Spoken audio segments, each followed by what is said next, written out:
Nivada sayohat qilsa bo'ladimi? O'tgan galgi reelsdagi eng ko'p tushgan izohlardan bittasi.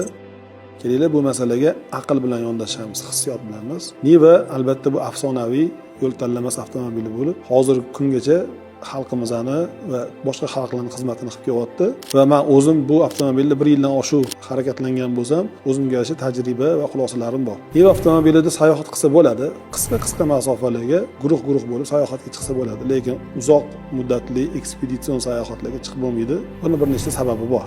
Birinchi sababi ishonch. To'g'ri, Niva arzon, Niva sodda, ehtiyot qismlari bemalol, tuzatish oson, lekin bu avtomobilni ishonchli degani emas. Tasavvur qilinglar, uylardan 3-4 ming kilometr uzoq joyda, sovuq tog'larning orasida -20-30 darajada na telefon ishlaydi, na internet bor joyda avtomobil buzilib qolsa, bu falokat eng birinchi katta xavf bo'ladi. Bu birinchi sabab. Ikkinchi sababi avtomobil ixcham, ichi shovqinli, o'rindiqlari sal noqulayroq, motorni, uzatmalar qutisini, past pog'ona uzatmalar qutisini, reduktorlarning ovozi eshitilib turadi va dvigateli sal zaif bo'lgani uchun katta yo'llarda ketma-ket harakatlanayotgan yuk avtomobillarni quvib o'tish bu qiyin bo'ladi. Bu ham haydovchini charchatadi. Charchoq bu ikkinchi xavf bo'ladi. Uchinchisi, avtomobilda odatda uzoq safarlarga 2-3 kishi bo'ladi mashina ichida va bu insonlarning hammasining yuki 14-15 kunga yetadigan yuki ko'p bo'ladi. Bu avtomobil esa kichkina.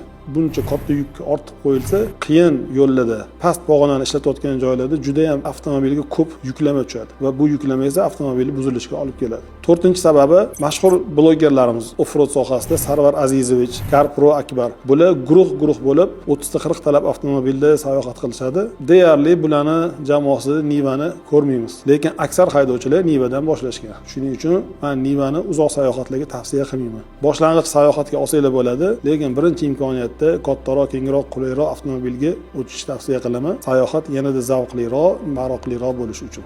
Agar sizlarda bundanda yaxshiroq izohlar, fikrlar bo'lsa, videoni tagiga yozib qo'yinglar, odamlarga manfaatli bo'lsin.